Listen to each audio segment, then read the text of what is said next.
Bienvenue dans cette nouvelle vidéo de la série Dans ton culte qui revient sur des films cultes forcément. Aujourd'hui on s'attaque à un chef-d'œuvre bien trop sous-coté de la filmographie de James Cameron, un film très important pour le réalisateur. J'espère que vous n'êtes pas claustro. Aujourd'hui on s'attaque au film Abyss. À la fin des années 80, James Cameron a déjà réalisé son premier film Terminator et a connu un immense succès grâce à la suite d'Alien baptisée Aliens le Retour. Cette fois, ce ne sera pas un film d'horreur. Abyss sera très positif et plein d'espoir. Il délivrera aussi un message. L'humanité doit changer pour ne pas foutre en l'air cette planète. Il traite du contact avec une intelligence supérieure, une force puissante qui peut se permettre de nous juger et de nous condamner si on ne fait pas les bons choix. Mais Abyss sera également une grande histoire d'amour. Le réalisateur James Cameron a l'idée de base de son film à l'âge de 17 ans. À l'époque, il assiste au lycée à une conférence scientifique sur la plongée sous-marine donnée par un certain Francis Falechik, le premier être humain à avoir respiré du liquide à travers ses poumons. Le jeune James Cameron écrit alors une nouvelle racontant l'histoire d'un groupe de scientifiques au fond de l'océan. L'idée de base ne changera pas, mais de nombreux détails de l'histoire évolueront avec les années. Quand il arrive à Hollywood, Cameron se rend vite compte qu'un groupe de scientifiques n'est pas suffisant pour vendre son histoire au studio. Il transforme alors ses personnages en employés d'une station de forage sous-marine. Quelque temps plus tard, alors qu'il prépare le tournage d'Aliens le Retour, Cameron tombe sur un film du National Geographic évoquant des véhicules télécommandés opérant au plus profond de l'océan Atlantique. Ces images lui rappellent alors son histoire imaginée lorsqu'il était ado. Il décide donc avec sa femme et productrice de l'époque, Gale Anne Hurd, qu'Abyss sera leur prochain projet. Cameron écrit donc une première ébauche de script qui reçoit un accueil plutôt favorable à Hollywood. Il finalisera ensuite son scénario à la fin de l'année 1987, s'inspirant notamment de Gale Anne Hurd pour le personnage de Lindsay Brigman. Pour le rôle de Lindsay, James Cameron voulait engager Jamie Lee Curtis, mais Catherine Bigelow, sa future femme décidément, venait de la choisir pour le film Blue Steel. C'est donc Marie-Elisabeth Mastrantonio qui est finalement retenue, notamment pour ses prestations dans les films Scarface, sorti en 1983, et La couleur de l'argent en 1986. Pour le rôle de Bud Brigman, le studio envisage les acteurs Mel Gibson, Dennis Quaid, William Hurt, Harrison Ford, Kurt Russell, Jeff Bridges ou encore Patrick Swayze. Cameron suggère cependant Ed Harris, mais le studio pense qu'il manque d'expérience dans un premier rôle. Un bout d'essai sera finalement filmé et l'acteur convaincra les studios. James Cameron avait aussi proposé le rôle du commandant de Marco à Lance Henriksen, présent dans plusieurs de ses films, mais l'acteur déclinera l'offre, pris par d'autres projets. James Cameron a l'ambition de faire le film sous-marin le plus ambitieux de l'histoire, dont l'impact pourrait être le même que celui de 2001 l'Odyssée de l'espace. 40% du film sera donc filmé sous l'eau. Le budget alloué au film est plutôt confortable, avec 50 millions de dollars. Une bonne partie sera utilisée pour les nombreux effets spéciaux du film. Abyss bénéficie d'1 an de pré-production, 6 mois de tournage à raison de 10 heures par jour et 6 jours sur 7. Le décor principal, une cuve de refroidissement d'une centrale nucléaire abandonnée, contiendra 32 millions de litres d'eau sur 65 mètres de diamètre. Il a d'ailleurs fallu 4 jours pour le remplir. 66 mètres de bâches seront nécessaires pour le recouvrir et l'isoler de la lumière du jour. Le tournage se déroulant entre 15 et 17 mètres de profondeur. Le look du film passe d'abord par les planches à dessin de Ron Cobb, spécialiste des grosses productions comme Conan le Barbare ou Rencontre du troisième type. Précieux collaborateur de James Cameron depuis Aliens, Ron Cobb définit la politique de son job en quelques mots, donner une allure de futur très proche ainsi qu'une réelle personnalité à l'environnement technologique. Ron Cobb fournira donc pour Abyss un boulot superbe de vulgarisation scientifique, supervisé par James Cameron. La vision qu'a ce dernier de son film est très pointilleuse, d'une précision quasi maniaque. James Cameron désire l'impossible et il finit par l'obtenir. D'abord, le cinéaste désire tourner en prise de son directe, sous la surface de l'eau, ce qui est une pratique totalement inédite. L'équipe d'ingénieurs finit par trouver la solution, en inventant des micros incorporés dans les casques et qui permettent aux comédiens de dialoguer normalement, et aux metteurs en scène de leur parler. Les ingénieurs arrivent à une qualité sonore exceptionnelle. Soucieux d'un très grand réalisme, Cameron sait parfaitement que la lumière ne pénètre pas les grands fonds, où il a pourtant choisi de développer son scénario, soit à 700 mètres de profondeur. Là, il fait constamment nuit et l'eau y est d'un noir très intense. Le directeur de la photographie, Michael Solomon, tire donc parti des lumières artificielles du Deepcore, des casques, mais aussi des petits submersibles. Les combinaisons sous-marines ne devaient surtout pas ressembler à celles qu'on utilise dans la vraie vie, pour la simple et bonne raison qu'on ne distingue pas assez le visage des acteurs sous les masques. Le masque à oxygène traditionnel sera donc écarté au profit d'un masque plus large, aux parois de verre avec un éclairage incorporé qui pourrait faire penser au scaphandre des astronautes. Pour construire les petits submersibles pilotés par les ouvriers du Deepcore, James Cameron fait appel à une société canadienne spécialisée dans la technologie aquatique, Kendive. Plusieurs des prototypes vus dans le film ont d'ailleurs déjà été utilisés pour l'exploration de l'épave du Titanic. Inutile de préciser que certains des engins fonctionnent donc réellement. Abyss est aux profondeurs sous-marines ce que 2001 fut aux immensités sidérales de l'espace. James Cameron déclarera par la suite que tourner Abyss est la chose la plus difficile qu'il ait eu à entreprendre de toute sa carrière. Cameron avouera également que si au départ il avait su que le tournage serait si difficile, jamais il n'y s'y serait jeté. Le film nous met direct dans l'ambiance avec une très belle scène d'introduction se déroulant dans un sous-marin nucléaire qui n'a rien à envier aux autres films du genre. On va être dans un film toujours avec des militaires, ce qui semble intéresser le réalisateur depuis son précédent projet Aliens le Retour, une lueur inconnue qui semble être la cause du naufrage du submersible. Capitaine, distance du contact à 100 yards.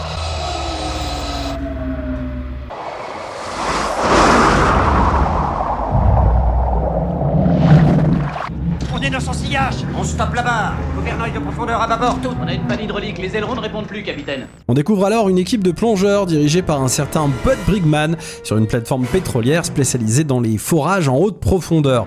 La station est alors réquisitionnée pour aller secourir d'éventuels rescapés du sous-marin militaire. Enfin ça c'est la raison officielle, hein. Ah mais je le connais lui, regardez! Mais si, là derrière, c'est l'acteur fétiche de James Cameron, Michael Biehn, qui incarne ici le lieutenant Coffey. On l'a vu aussi dans Terminator et dans Aliens. Merde. Minute. Il recule. C'est vrai. Maintenant, il suffit qu'il frappe à la porte. Oui, mais ça, ils en savent rien.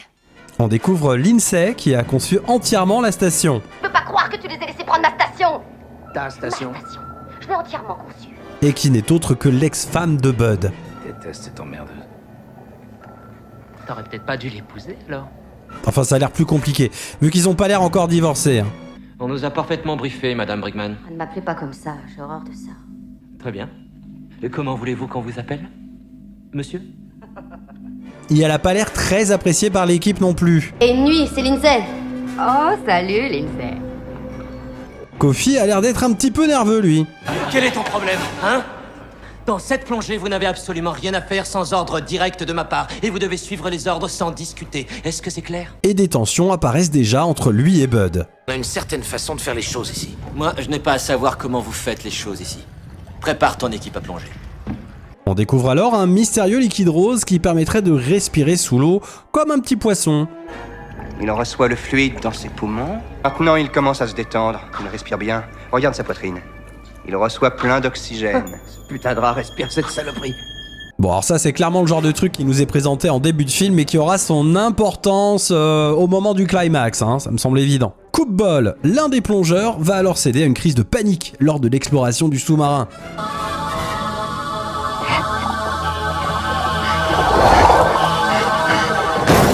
Tiens bon, coup de bol. Lindsay va également être témoin d'une sorte de lueur rose qui lorsqu'elle passe devant, éteint tout. Alors, t'as rien sur la pellicule? Non, je n'ai pas une image de cette chose. T'avais pas la vidéo? Non, on n'avait plus de batterie. Coffey de son côté va devenir un petit peu parano sur les bords, hein, en croyant que ce sont les Russes qui les espionnent. On est encore en pleine guerre froide, hein, vers la fin des années 80. Il va donc voler l'un des submersibles pour aller récupérer les têtes nucléaires au moment même où la tempête arrive droit sur eux. Elle tombe tout droit sur vous! L'une des scènes coupées, présente dans la version longue, nous montre l'envergure du conflit international qui me semble important pour comprendre les enjeux géopolitiques du film. Eh bien, on se sent désarmé quand on voit ça arriver. Mais qu'est-ce qu'on peut faire? Personne ne peut rien faire. Si ça doit arriver, ça arrive. Et je peux rien y faire, pas vrai? Cela justifie aussi les agissements de Coffey et des militaires et rend forcément leurs actions plus compréhensibles. Dans la version originale, on les prend juste pour des tarés. Hein. Première grosse scène d'action du film, ils se prennent une grue sur la tronche.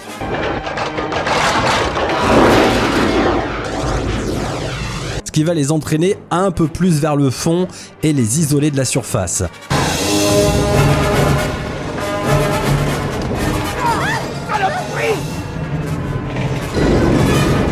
La scène de la bague est très importante, parce que sans elle, eh bien Bud serait mort noyé.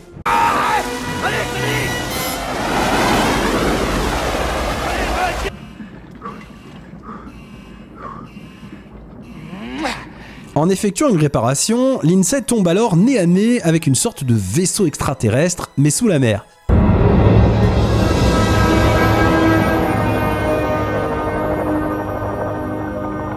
Et toute l'inspiration RGB des setup gamers d'aujourd'hui vient sans doute de là en fait.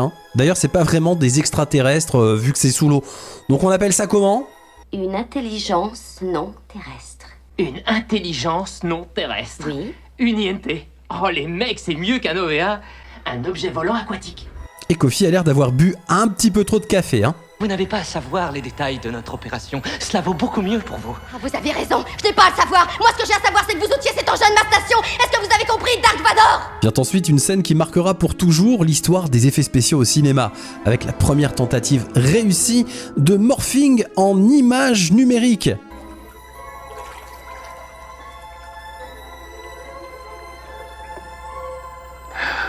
Et en plus, c'est beau.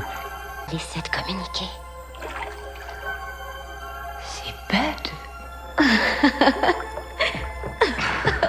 Scène très drôle. Enfin, moi, ça m'a toujours fait marrer. J'avais envie de faire ça depuis que je t'ai vu la première fois.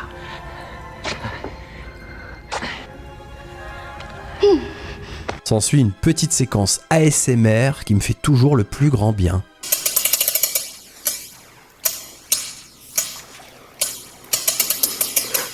Malheureusement pour lui, ça finira plutôt mal.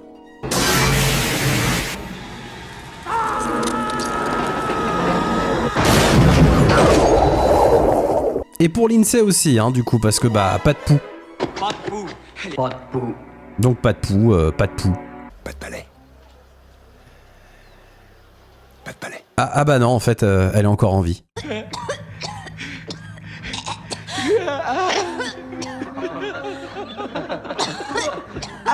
Kofi ayant envoyé une bombe nucléaire chez nos amis INT, il va bien falloir descendre pour aller désamorcer la bombe et éviter un conflit planétaire avec ces nouveaux êtres intelligents. Bud va donc devoir faire comme le petit rat du début du film, je vous disais bien que ça allait servir à un moment donné, et il va devoir respirer grâce au liquide rose afin de pouvoir plonger au fond de l'abysse sans imploser.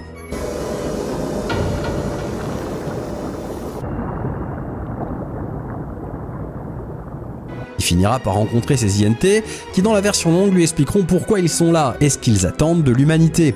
Toute une séquence qui sera coupée de la version qui sortira en salle, empêchant la compréhension de cette histoire, et je pense sera aussi une partie de la cause de l'échec au box-office, mais on y reviendra. Puisque visiblement, ils contrôlent les océans et peuvent même créer des tsunamis et nous mettre en garde. C'est votre technologie, mais pourquoi faites-vous ça ?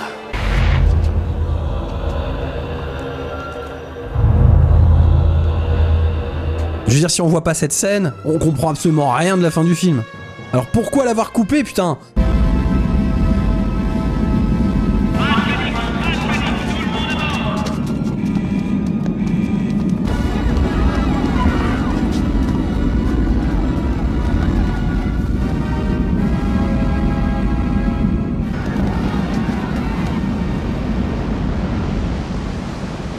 Bon, après, s'ils ont décidé de ne pas anéantir l'humanité, ce serait à cause du message envoyé par Bud à Lindsay disant qu'il l'aime.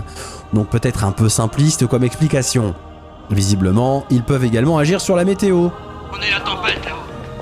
Eh ben c'est bizarre, cette tempête s'est arrêtée tout à coup. Et le film s'achève sur une scène assez incroyable où tout le vaisseau intraterrestre remonte à la surface avec évidemment tous les occupants de la station Deep Core qui sont miraculeusement pas affectés par la dépressurisation.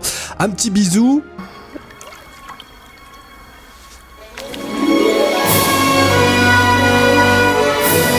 Et c'est la fin de cette histoire extraordinaire, de ce voyage au plus profond des abysses qui nous a été conté par James Cameron.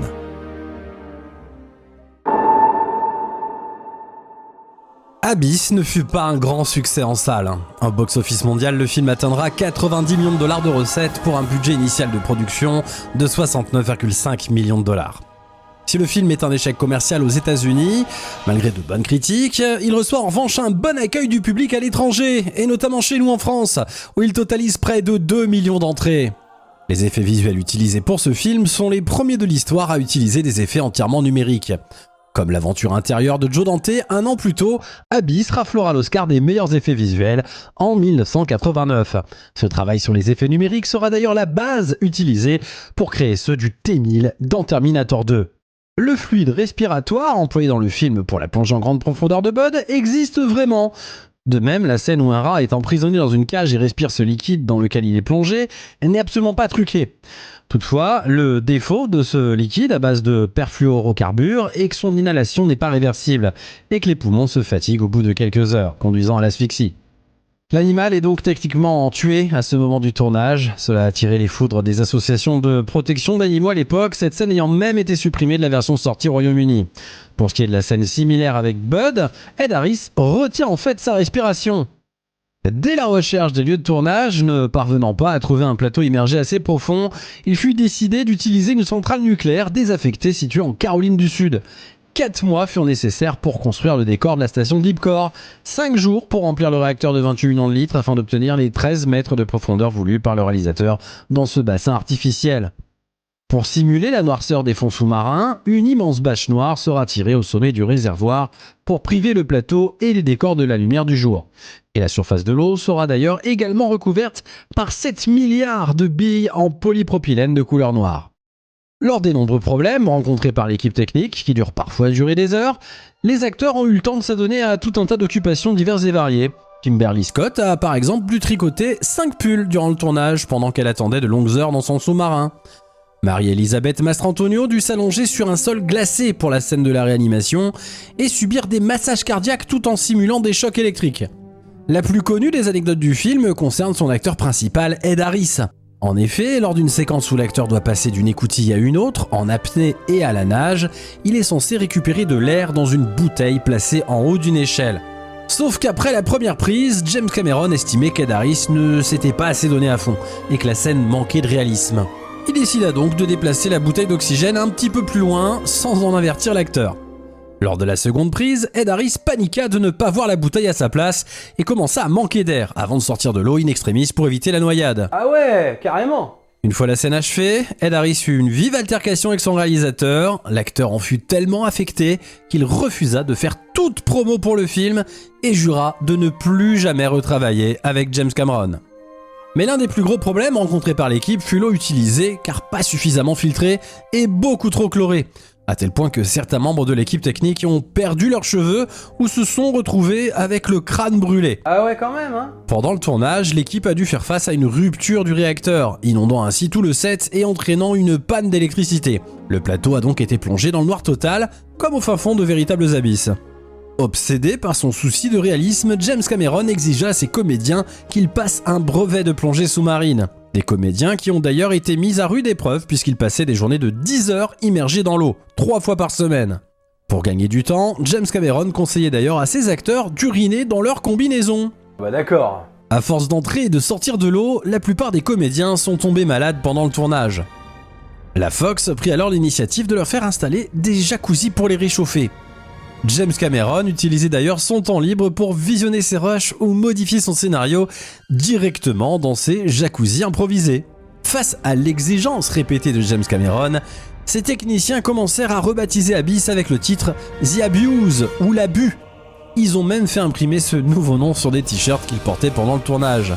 Le réalisateur a failli réellement décéder pendant le tournage d'Abyss. En effet, lors d'une séquence immergée, son assistant a oublié de surveiller la quantité d'air présente dans les bouteilles. Alors qu'il commençait à suffoquer, un plongeur de sécurité lui porta secours, mais donna à James Cameron un détenteur abîmé qui envoya directement de l'eau dans ses poumons. Le plongeur et l'assistant réalisateur qui étaient chargés de vérifier le niveau de l'air des équipements de plongée seront tous deux licenciés. Toi tu dégages. À cause de toi on a failli pas avoir Terminator 2, ni Titanic, ni Avatar. Donc tu fais ton pactage là et tu débarrasses le plancher. Hein. Pousse. Avec un budget colossal de 15 millions de dollars consacré aux effets visuels, The Abyss en met plein les yeux. James Cameron fait appel non pas à une, mais à 2 sociétés d'effets spéciaux les plus performantes au monde. ILM et DreamQuest, auquel il faut ajouter l'apport considérable du maquilleur Steve Johnson pour l'arrêt extraterrestre qui conduit Ed Harris vers une nouvelle Atlantide. Avec à son actif quelques-uns des meilleurs moments de Freddy 4, Steve Johnson peut prétendre au défi d'une grosse production. Il reçoit de James Cameron l'ordre de confectionner des créatures translucides à mi-chemin entre la raie manta et le papillon. Au terme de 4 mois de travail, Johnson livrera finalement 7 modèles différents. Pour donner aux extraterrestres les tonalités désirées par James Cameron, les techniciens emploient des fibres optiques et de minuscules faisceaux lumineux employés d'habitude dans les télécoms. Leur manipulation était tout simplement due à des opérateurs actionnant des câbles, parfois à plus de 5 mètres de distance. 30 personnes ont donc tiré les ficelles lors de l'apparition des 7 raies papillons géantes face à un Ed Harris médusé.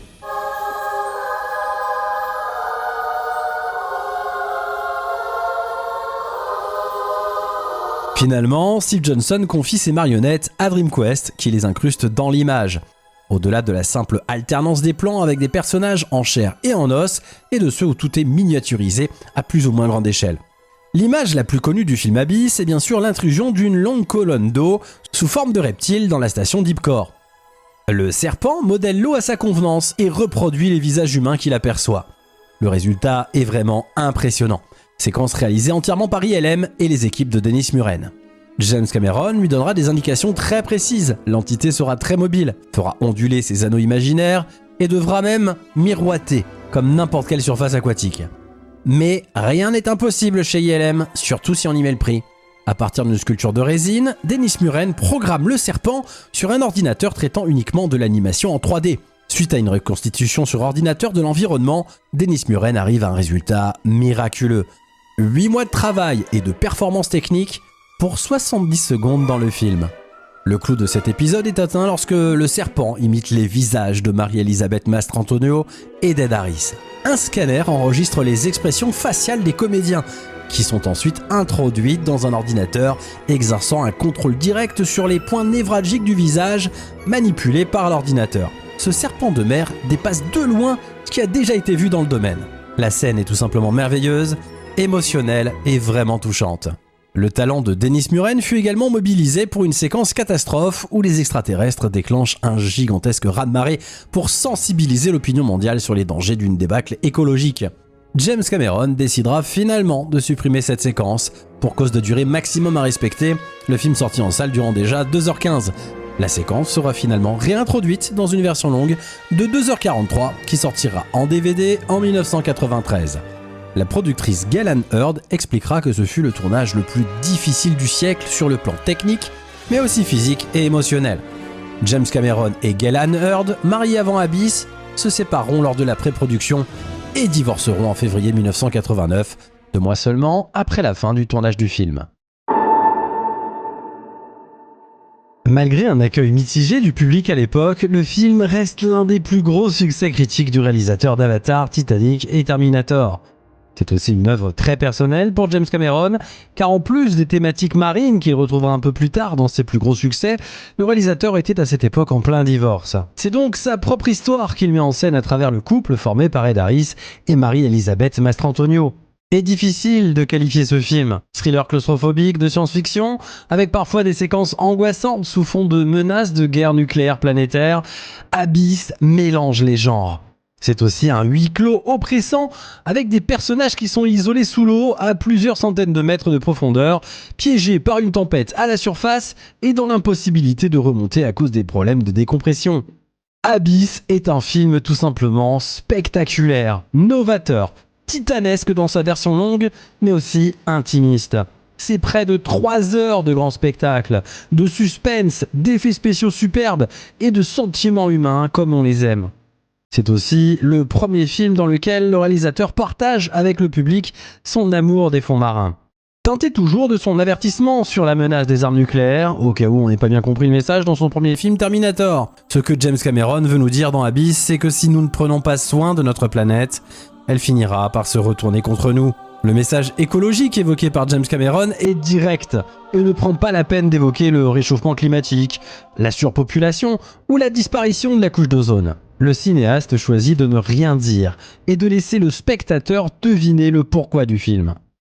Ce message résonne forcément toujours à notre époque, où les enjeux climatiques sont plus importants que jamais dans notre histoire. Les séquences sous-marines sont bluffantes de réalisme, parce que réellement on tournait sous l'eau. Les effets visuels sont novateurs et donc fonctionnent toujours aujourd'hui. Après des années de rumeurs, d'attentes et de désespoir de la part des fans, ça y est, la version Blu-ray 4K Ultra HD d'Abyss est enfin sur le point de sortir. Plusieurs projections tests de cette version restaurée ont déjà eu lieu aux États-Unis et les préventes du Blu-ray commencent à apparaître pour une date de sortie envisagée mi-2024. Et j'ai vraiment hâte de redécouvrir le film avec des couleurs éclatantes et cet univers sous-marin qu'on a parfois comparé d'ailleurs aux couleurs d'Avatar. Abyss nous emmène à la découverte d'un monde inconnu, sombre et froid.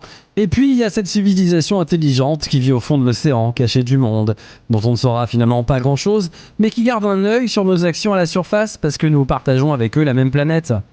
Et parfois, j'ai envie de me dire, puisqu'on n'a jamais exploré toute la surface sous-marine, si ça se trouve, ça sert à rien de chercher d'autres civilisations intelligentes dans des galaxies lointaines, hein.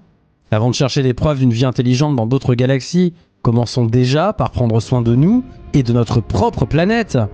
Enfin, Abyss, c'est aussi l'histoire d'un couple à la dérive qui finit par se retrouver après avoir failli se perdre pour de bon. Preuve que c'est en étant confronté aux pires épreuves de la vie qu'on en ressort bien plus fort. Et Brinkman. Salut, Madame Brinkman.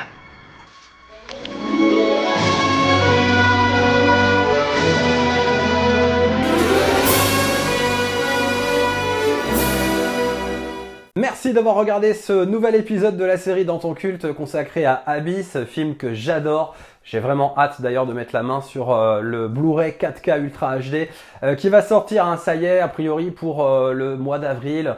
Il commence à y avoir déjà des précommandes un petit peu partout. Donc j'espère évidemment qu'on va encore en prendre plein les yeux et que justement la sortie de ce film en 4K va permettre qu'on reparle un petit peu plus de ce chef-d'œuvre de James Cameron qui mérite selon moi d'être aussi bien coté que les Titanic par exemple ou même Avatar. Hein. Franchement pour moi il n'y a pas de souci. C'est un film qui est très important aussi pour le réalisateur et pour moi clairement ça reste l'un de mes films préférés des années 80.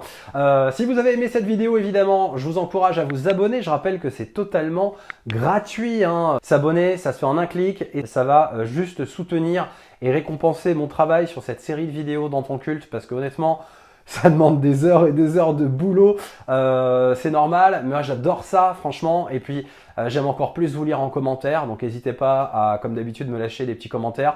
Merci pour l'accueil que vous réservez aux autres épisodes de la série, notamment la vidéo sur Twister ou encore sur l'aventure intérieure. J'ai lu tous vos commentaires, j'ai vraiment été très heureux de vous lire sur les précédentes vidéos, de voir que ça vous plaît énormément et c'est pour ça que je continue. Alors j'espère pouvoir vous livrer un épisode de cette série Dans ton culte une fois par semaine.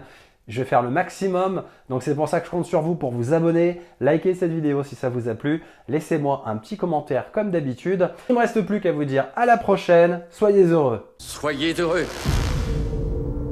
Soyez enculés.